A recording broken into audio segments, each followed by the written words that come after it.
Entonces, bueno, vamos a comenzar entonces con el primer teórico de la asignatura, esta asignatura que se llama Metodología de Radioisótopos, y les presento en la primera diapositiva quiénes son los profesores que van a dar esta asignatura ayudándoles a completar el curso. En primer lugar estoy yo, la profesora titular, Leonardo Frutero es el profesor adjunto, y después tenemos los profesores asistentes, Ximena Volpini, la licenciada en genética María Belén Brugo, el bioquímico Juan Nahuel Quirós y la bioquímica Melissa Herrera. ¿De qué se trata esta asignatura? Está bien establecido que cada individuo que utiliza material radiactivo es responsable tanto por el manejo de ese material de manera tal de asegurar que la irradiación personal sea lo más baja posible. Por lo tanto, dentro de los objetivos de esta asignatura está formar profesionales ejercitados en el uso y las aplicaciones del material radiactivo con conocimiento de los fenómenos radiactivos, que lo vamos a ver en el segundo o tercer teórico, los potenciales riesgos y capaces de evaluar de manera crítica la justificación de usar estos compuestos, la optimización de la dosis a utilizar y las limitaciones de trabajar con radionucleídos siguiendo las normativas y recomendaciones vigentes de las instituciones que regulan esta actividad, que en nuestro país se llama Autoridad Regulatoria Nuclear, y además que se respeten las normas internacionales para el empleo y en condiciones de seguridad de estos compuestos. Por lo tanto, y esto es muy importante que lo tengan en cuenta cuando vayan a repasar y a hacer el estudio de esta asignatura, de que no esperamos que ustedes terminen la asignatura siendo físicos nucleares, sino teniendo en consideración estos objetivos de la asignatura, y es que cada estudiante logre comprender conceptos de desintegración radiactiva y principios de protección radiológica, particularmente que les permitan usar en forma segura estos compuestos y analizar las ventajas y desventajas del uso de estos compuestos, seleccionar el material radioactivo y aplicar estrategias de manipulación sin riesgo personal y socioambiental, también gestionar adecuadamente su manipulación, su almacenamiento y gestionar los residuos que se producen respetando las normativas nacionales vigentes. También esperamos que puedan reflexionar de forma crítica sobre la importancia del empleo adecuado y el impacto socioambiental del uso de metodologías de radioisótopos, conocer las aplicaciones de radionucleídos en investigación, diagnóstico, biomedicina, biotecnología, tratamientos médicos y la industria, evaluando también estas aplicaciones, y bueno, y durante el transcurso de la materia mostrar una actitud proactiva y participativa de compromiso, ética y responsabilidad de participación en las clases, en un ambiente de respeto, tolerancia, por pares estudiantes y guías de la asignatura. Entonces, a través de esta asignatura la hemos dividido en tres partes. La primera, en que vamos a conocer los conceptos básicos sobre radioisótopos. La segunda, que es la más importante, que es la manipulación sin riesgo del material radioactivo. Y la tercera, algunas aplicaciones biomédicas de los radioisótopos. ¿Sí? La utilización de elementos radiactivos se ha desarrollado en forma espectacular y hoy son muy utilizados en diversos campos como la medicina, la industria y la investigación. Por ejemplo, las señales luminosas de aeropuertos, esterilización de material quirúrgico, esterilización de alimentos, control de calidad de procesos industriales, inspección de bultos, etc. Son todos ejemplos de la utilización de las radiaciones en la industria. También son muy utilizados los radioisótopos en lo que es investigación, como determinar la edad de restos óseos y rocas, en estudios de proteínas, hormonas, enzimas y vías metabólicas. En aplicaciones en medicina tenemos en terapias, por ejemplo, irradiación interna o irradiación externa, que lo vamos a ver en la última parte de la materia. También en diagnóstico, principalmente diagnóstico por imágenes, como es la centellografía, el análisis comportamental, pruebas funcionales y lo que se denomina PET, que es para determinar en forma muy incipiente la aparición de tumores. Y también en estudios in vitro, como análisis de dilución, análisis enzimáticos y como trazador. En la clase de hoy, que es la primera clase, vamos a ver los conceptos básicos de física nuclear, muy básicos como para que se puedan entender qué son las radiaciones y cuáles son las desintegraciones radiactivas y cómo cuidarnos de estos compuestos cuando trabajamos con ellos, las propiedades de los núcleos, la clasificación de los nucleídos. Les voy a mostrar cómo es una tabla de radionucleídos y vamos a hablar un poquito sobre la sistemática de los núcleos estables. Por lo tanto, vamos a comenzar entonces con los principios básicos de física nuclear, que es muy importante, que trata de la conservación de la energía. ¿Eso qué significa? Que la energía total del universo es constante y la energía total de un sistema puede variar, pero todo cambio que ocurre en ese sistema debe poder explicarse. Es decir, la energía no se genera ni se disipa, sino que cambia de forma o de propiedades.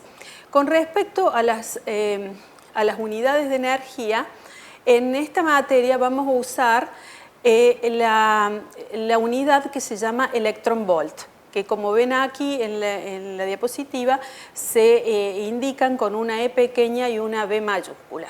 El electronvolt equivale a 1,602 por 10 a la menos 19 joules, y lo que es lo mismo, un joule equivale a 6,2 por 10 a la 18 electronvolt.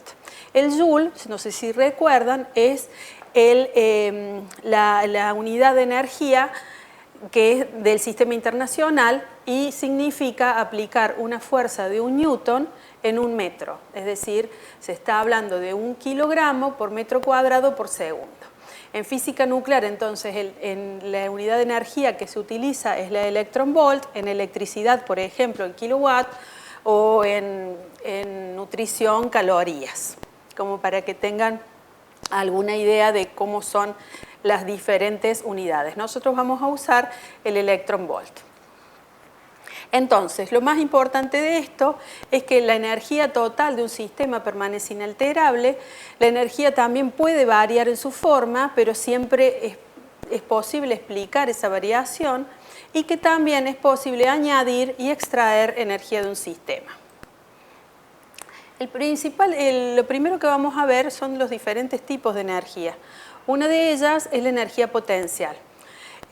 Un sistema tiene energía potencial en virtud de su configuración y es lo que está ejemplificado aquí.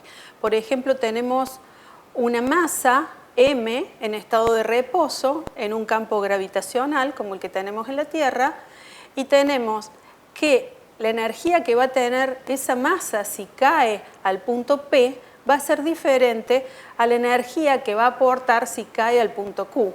Por ejemplo, la energía potencial de esta masa respecto al punto P se calcula como la masa por la gravedad por la diferencia de altura entre donde está ahora y donde cae en el punto P. Y lo mismo ocurre con el punto Q. Por lo tanto, una masa en reposo en un campo gravitacional tiene asociada una energía potencial. Y vamos a pasar a otro tipo de energía, que es lo que denominamos energía cinética. Es la que poseen las partículas en función de su movimiento. Y la fórmula para calcular esto es 1/2 de la masa por la velocidad al cuadrado. Eso se da para velocidades pequeñas a la velocidad de la luz, mientras que para velocidades mayores es más exacto utilizar esta otra fórmula que está aquí, en el cual se utiliza la velocidad de la luz, que es 3 por 10 a la 10 centímetros por segundo. Entonces, un cuerpo con una masa determinada tiene una energía potencial respecto a si está en un campo gravitacional, pero si además ese cuerpo adquiere movimiento, tiene lo que se denomina energía cinética. Otro tipo de energía muy importante en lo que es las radiaciones es la energía electromagnética. Este tipo de energía tiene propiedades semejantes a las de las ondas y a las de las partículas, y la forma de calcularla es que la energía es igual a H por nu, donde H es la constante de Planck y nu es la frecuencia de la onda, ¿sí? También otra forma de ejemplificarla es con la constante de Planck por la velocidad de la luz sobre la longitud de onda. Acá tenemos un ejemplo muy claro en el que, si ustedes recuerdan, la longitud de una onda se mide desde una cúspide hacia la otra o desde un valle hacia el otro. Entonces aquí está indicado cuál sería la longitud de esta onda de microondas, ¿sí? Entonces, fíjense que las ondas eléctricas, las de radio, las microondas, inclusive la infrarrojo, tienen una longitud de onda mayor que todas estas ondas que tienen que ver con la luz ultravioleta, los rayos X, los rayos gamma y los rayos cósmicos. Entonces, a muy pequeña longitud de onda es mayor la energía que esa onda está enviando, ¿sí? Otro tipo de energía importante es la energía de la masa en reposo, que es que toda masa en reposo posee energía de acuerdo a la ecuación, esta que es la ecuación que estableció Einstein, que es que la energía es igual a la masa por la velocidad de la luz al cuadrado. Entonces, toda masa tiene asociada una energía solo por el hecho de tener masa. Vamos a ver ahora el concepto sobre trabajo y energía, es decir, si se realiza un trabajo sobre un sistema, ese gana energía, ¿sí? El trabajo mecánico, por ejemplo, es el ejemplo de aplicar una fuerza que ejerce su acción sobre una partícula en una determinada distancia. Cuando hacemos las clases presenciales, yo pongo como ejemplo empujar con mi brazo el escritorio. Entonces, ese escritorio que tenía asociado una energía potencial, si está en un primer piso, nosotros lo tiramos hacia el piso y tenía también asociado una energía de la masa en reposo, cuando yo lo muevo está también adquiriendo otro tipo de energía que es la energía cinética. Entonces estoy aplicando un trabajo sobre esa masa y ese trabajo lo que hace es entregar energía. La energía cinética ganada por la partícula a la cual yo aplico el trabajo es igual a la fuerza por la distancia en la que apliqué esa fuerza, ¿sí? Entonces esos serían todos los tipos de energía que tienen que ver también con lo que vamos a ver de las desintegraciones radiactivas.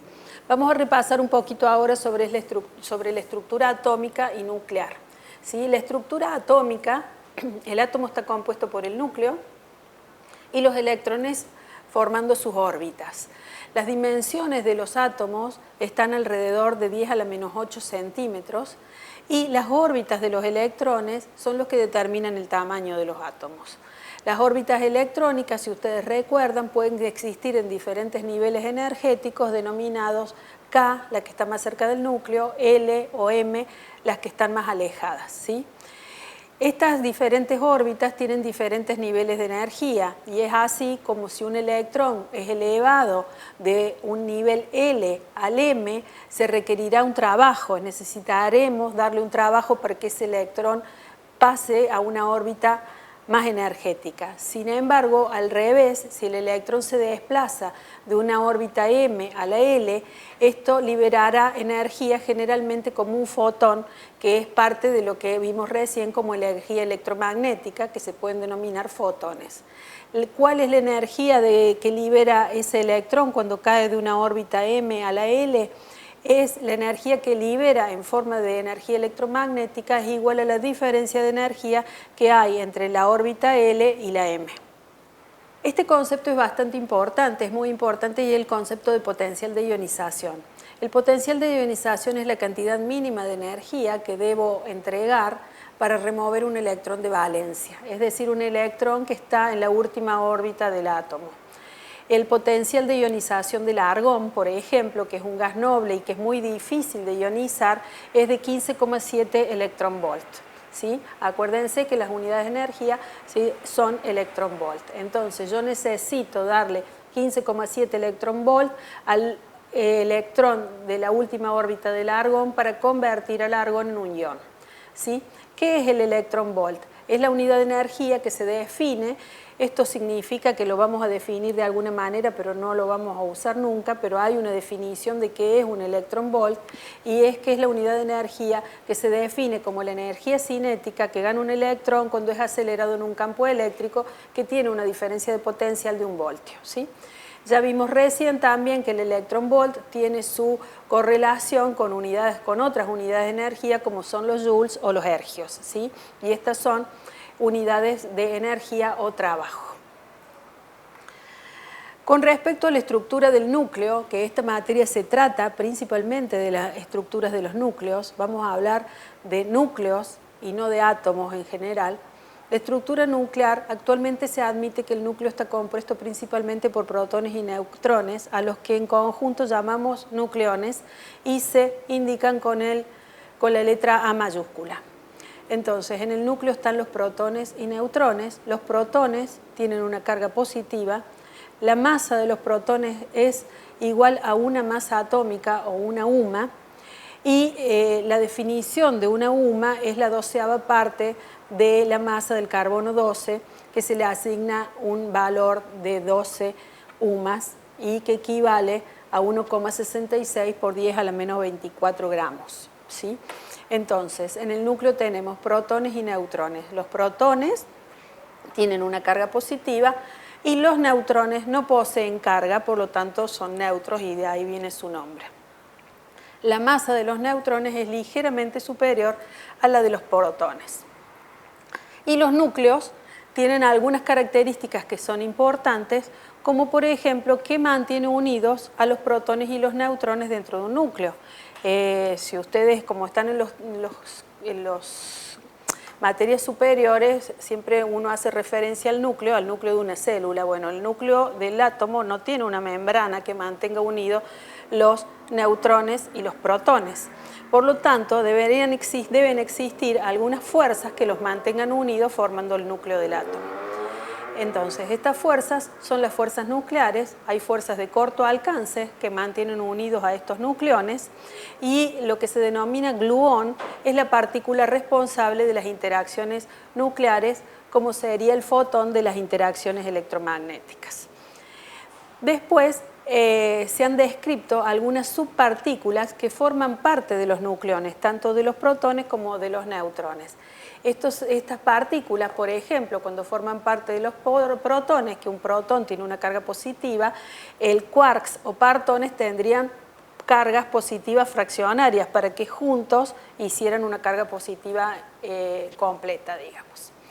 Otra cosa interesante es la densidad nuclear. La densidad nuclear es constante, lo que quiere decir es que los nucleones en el núcleo se distribuyen siempre igual. Por lo tanto, el núcleo es más grande cuando más nucleones tiene, ¿sí?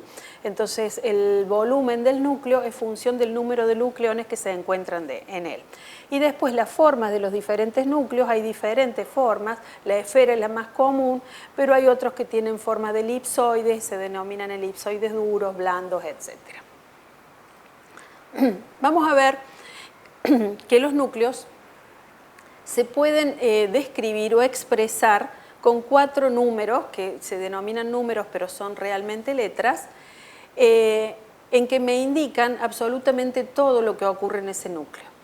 Uno de esos números es el número Z, que corresponde al número atómico, y es el número de nucleones al estado del protón, ¿sí? Es decir, si yo digo un núcleo tiene un Z de 3, es que tiene 3 protones. Recordarán ustedes que el Z también está indicando el número de electrones que tiene un átomo y eso da las propiedades físicas de la materia, ¿cierto? Pero en este caso vamos a hablar de los protones en el núcleo. Entonces, obviamente, un átomo que tiene un Z igual a 3 tiene también en sus órbitas 3 electrones y así es neutro. El N es el número de neutrones, por eso dice aquí número de nucleones al estado de neutrón. A es lo que denominamos número másico y es el número de nucleones totales que están presentes en el núcleo, o sea que es la suma entre el Z y N. E I es el número isotópico que representa la diferencia entre el número de nucleones al estado de neutrón y el número de protones, o sea, N menos Z. Entonces, con esas 4 propiedades, uno puede describir un determinado núcleo. Entonces, como les decía antes, en radioquímica, en lugar de hablar de átomos, hablamos de nucleídos. Y llamamos nucleído a toda especie química que puede ser caracterizado por sus propiedades nucleares, es decir, por el número A, y el Z, es decir, cuántos protones y neutrones tiene ese núcleo. Para individualizar un determinado nucleído no es suficiente entonces de esta manera colocar el símbolo químico como hacíamos en la química clásica, sino que lo que se hace es simbolizar el símbolo químico. A la izquierda se coloca arriba el número A y a la derecha abajo el número Z, es decir, se puede, como ejemplo ponemos acá el símbolo químico del sodio, que tiene 23 nucleones, de los cuales 11 son protones y el resto son neutrones, ¿sí? Entonces es un nucleído con 11 protones y 12 neutrones. Y la forma de ejemplificarlo es entonces el número A arriba a la izquierda y el Z abajo a la derecha. ¿Cómo se clasifican los nucleídos? Los nucleídos se clasifican según si son estables o inestables. Los nucleídos estables son aquellos que no cambian espontáneamente en el tiempo. Entonces uno tiene, por ejemplo, el yodo, que llamamos 127, que es un elemento que tiene 53 protones y el resto para llegar a 127 son neutrones, que está en la naturaleza. Cuando se generó la corteza terrestre se generó ese elemento y sigue manteniéndose la corteza terrestre de la misma manera. Sin embargo, también tenemos otros elementos que pueden ser naturales o pueden ser artificiales, que son inestables. Estos elementos se transforman espontáneamente en otro elemento químico a medida que pasa el tiempo. Por ejemplo, el yodo 125-53 es un isótopo de este otro yodo que es estable. Sin embargo, este tiene 2 neutrones menos y por lo tanto es un elemento inestable. En este caso es artificial, pero existen nucleídos inestables que se formaron durante la formación de la corteza terrestre y van, como se denomina, decayendo a medida que pasa el tiempo. Cuando se descubrieron estos nucleídos, en 1896, Henry Becquerel estaba investigando con cuerpos fluorescentes como sulfato de uranio y de potasio y descubrió una propiedad de estos elementos. En el año 1897, Marie y Pierre Curie utilizaron por primera vez la palabra radioactividad y descubrieron fuentes de radiación natural más poderosas que las que se habían visto antes, que el uranio, como el radio y el polonio. Y en 1899, Rutherford y Soddy descubrieron qué es lo que emitían esos núcleos inestables y allí describieron por primera vez las partículas alfa, beta y las radiaciones gamma, que vamos a ver en el próximo teórico, y describieron que estos núcleos se transformaban espontáneamente liberando energía de esa manera. Entonces, los nucleídos también los podemos caracterizar según estas palabras, que son isótopos, como yo les mostré recién con el yodo, que son nucleídos que poseen el mismo Z. Por lo tanto, todos tienen iguales propiedades químicas, porque acuérdense que el Z tenía que ver con la configuración electrónica, y la configuración electrónica es lo que le da las propiedades químicas a los átomos. Entonces, isótopos tienen la misma cantidad de Z, pero se diferencian en la cantidad de neutrones que están en el núcleo. Y por ejemplo tenemos el fósforo 31, que es estable, y el fósforo 32, que es inestable.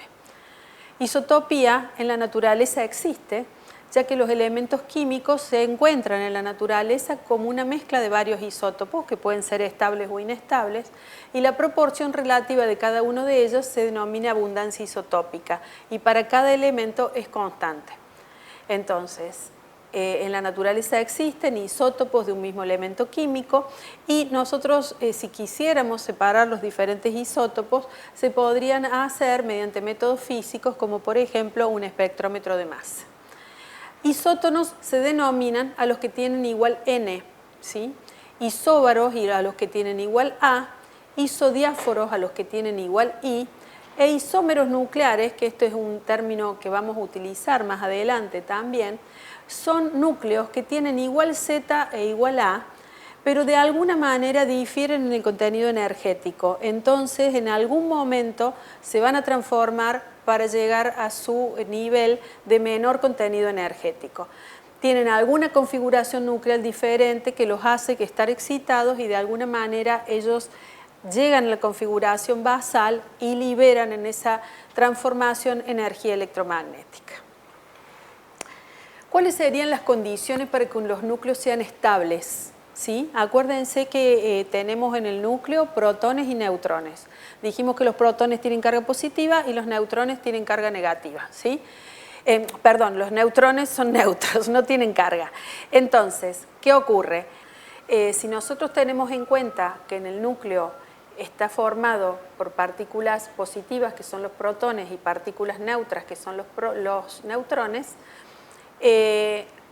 acá tenemos una representación de cantidad de protones versus cantidad de neutrones. Y esto es lo que ocurre en la naturaleza. Los núcleos estables se ubican en la tabla de radionucleidos formando primero una pendiente de 45 grados, pero después los núcleos estables se ubican en este lugar en el cual se necesitan más neutrones por la misma cantidad de protones para que un núcleo sea estable. Esto tiene que ver con la repulsión que sufren entre sí los diferentes protones que tienen todos carga positiva. Entonces necesitamos, cuando hay muchos protones juntos, más neutrones para que ese núcleo sea estable y no se diferencie a otro tipo de célula. Los núcleos que están por aquí arriba, es decir, que siguen la pendiente de 45 grados, estos núcleos tienen un n sobre z igual a 1 y son inestables, igual que los que están por acá abajo, que también son inestables. Entonces, la condición de estabilidad es una condición en que tenemos 1,4 neutrones por cada protón. Y esto lo vamos a ver en la tabla de radionucleidos, cómo se ubican todos los radionucleidos, los nucleidos estables, formando este tipo de pendiente y no la de 45 grados. Dijimos que los núcleos necesitaban algunas fuerzas nucleares para mantener unidos esas partículas, ya que no tiene una membrana el núcleo de un átomo, ¿sí? Las fuerzas nucleares son las fuerzas de cohesión, que son fuerzas de corto alcance y que solo afectan a vecinos, nucleones vecinos, y que depende de la cantidad de nucleones y son las que me permiten tener unidos a esas partículas dentro de lo que consideramos núcleo. Pero además, en ese núcleo hay fuerzas de repulsión electromagnética que tienen que ver con la carga positiva que tienen los protones. Estas fuerzas son de largo alcance, se dan entre protones y cada protón recibe la repulsión de todos sus vecinos. Por lo tanto, la fuerza de repulsión electromagnética es proporcional a la cantidad de protones elevado al cuadrado. Entonces, lo que les tiene que quedar a ustedes es que cuanto más pesado es un núcleo, se necesitan mayor número de neutrones para mantener la estabilidad. Y es por eso que se ubican en este lugar en donde se necesitan 1,4 neutrones por cada protón para que ese núcleo sea estable. Vamos a ver cuáles son las partículas a las que se ha adjudicado la característica de dar estas fuerzas. Por ejemplo, los quarks y los gluones. ¿Cómo se descubrieron estas partículas que son, en principio, fueron teóricas y luego, cuando se mejoraron las técnicas de detección, se establecieron que son partículas que realmente existen? Se empezaron a hacer experimentos que tenían que ver con colisionar partículas a grandes velocidades para revelar los constituyentes del protón. Entonces producían más y más partículas nuevas de vida efímera. En este contexto aparecieron los quarks, que son propuestos en forma teórica en el año 1964 por Murray-Hellman, y hoy se sabe que los quarks y los gluones son partículas verdaderamente elementales, ya que son componentes básicos de la materia y que ya no pueden dividirse más. Se conoce a los quarks como que tienen diferentes tipos de lo que se denominan sabores, pero no se les llama sabores, pero el quarks arriba, otro abajo, extraño, encanto, fondo, cima, son nombres raros. Pero los núcleos, se sabe entonces que los núcleos atómicos realmente se componen de subpartículas y que estos dos tipos de partículas, que se denominan partículas elementales, son los quarks y los gluones. Los gluones, que también son llamados bosones, transmiten las fuerzas o interacciones fundamentales de la naturaleza. Estos gluones propagan la más intensa de todas, que es la interacción fuerte, que son la que mantiene unidos a los quarks y a los gluones en el interior del protón y el neutrón. Entonces esto, por ejemplo, sería un protón y adentro tenemos los quarks unidos por gluones, ¿sí? Entonces, dijimos que existen fuerzas nucleares, la fuerza nuclear de cohesión, que es la que me permite entonces mantener a los neutrones y protones formando el núcleo de un átomo. Y las fuerzas nucleares débiles son algunas de las fuerzas que pasan a formar parte de las desintegraciones radiactivas que vamos a hablar en el otro teórico. Les dejo acá información por si quieren leerlo, pero no es importante que memoricen esto. Entonces acá tenemos un gráfico de las fuerzas fundamentales. Fíjense que acá está el tipo de fuerza, una intensidad relativa de esta fuerza, el alcance de la fuerza y la partícula que se considera que es la responsable de generar esa fuerza. Por ejemplo, la fuerza gravitatoria, que a nosotros nos parece muy importante, se le da el valor de 1, ¿sí? Todo lo que cae a la Tierra debido a la gravedad, le damos el valor de 1 a esa fuerza. Sin embargo, fíjense, la fuerza que mantiene unidos a los protones y los neutrones en el núcleo es muchísimo más fuerte. Si este es 1, este es 10 a la 38. ¿Sí? La partícula que hace posible que esos elementos se mantengan dentro del núcleo es lo que llamamos gluón. Y es una fuerza de muy cortito alcance.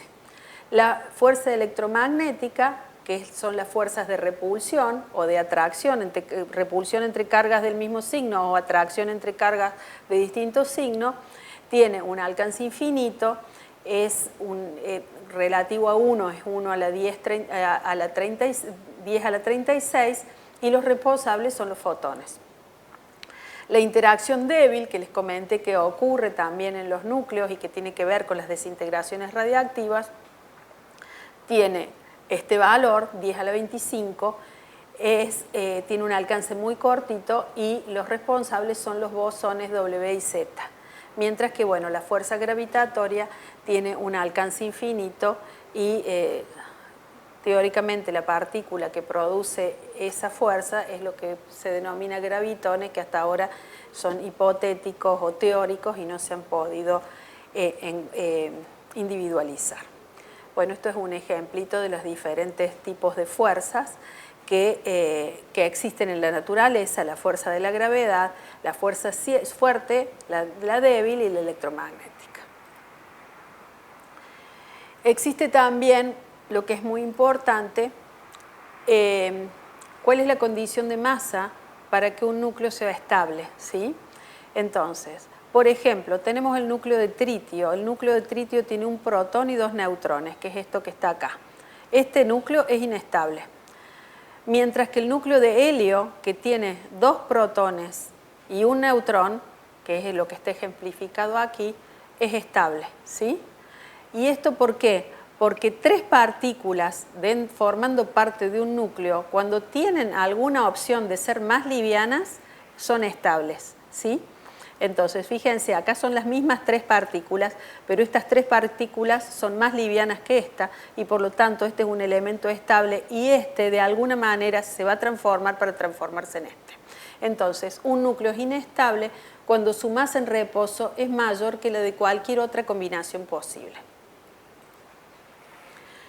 Otra cosa interesante es que cuando uno tiene los nucleones embolsados o formando parte del núcleo de un átomo, pesan menos que si estuvieran sueltos.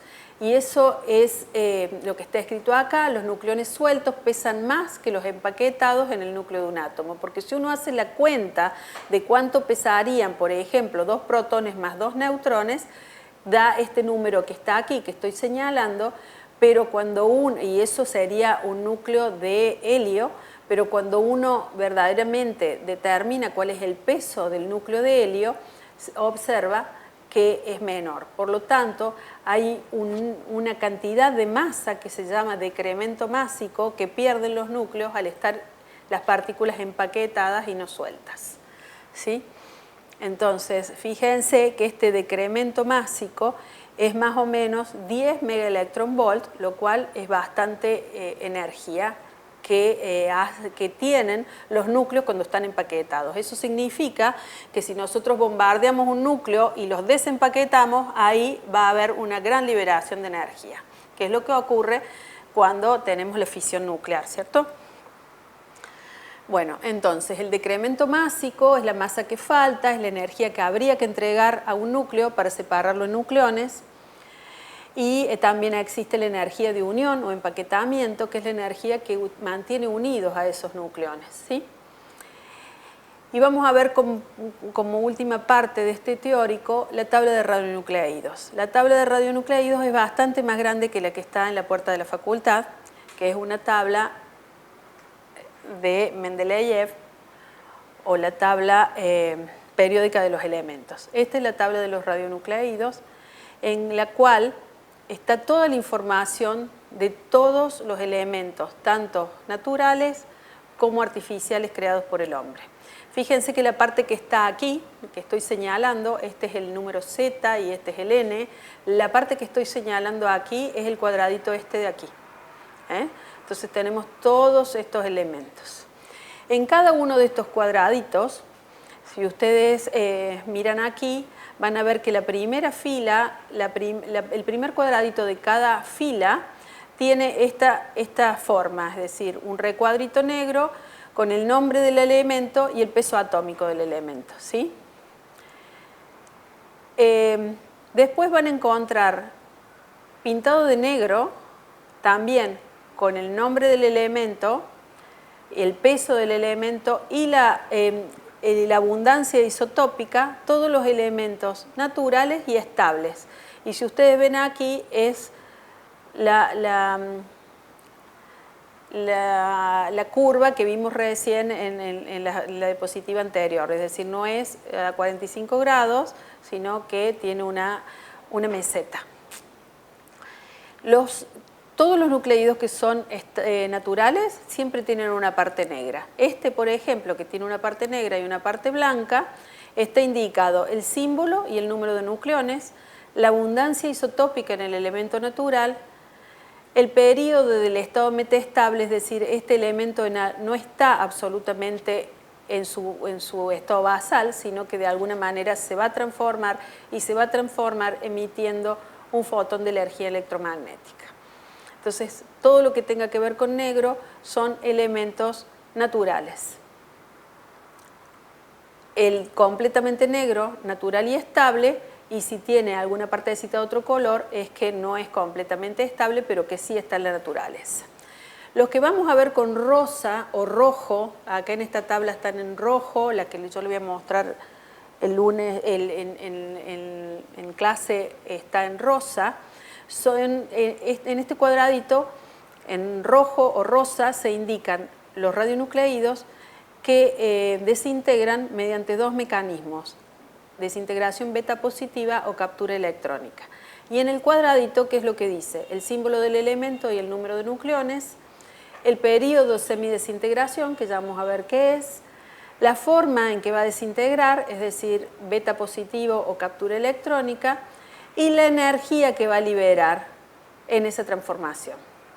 En celeste, por debajo de la línea de la estabilidad, se encuentran los elementos que desintegran mediante la desintegración beta negativa. En amarillo van a encontrar los elementos que desintegran liberando una partícula alfa, y en verde van a encontrar elementos que están muy arriba en la tabla de radionucleídos, muy pesados, que son los que desintegran mediante fisión espontánea. Bueno, hasta aquí el teórico 1. En la próxima clase vamos a poder descubrir cuáles son todos estos tipos de desintegraciones que ocurren en estos átomos cuando veamos las desintegraciones radiactivas. Facultad de Ciencias Químicas.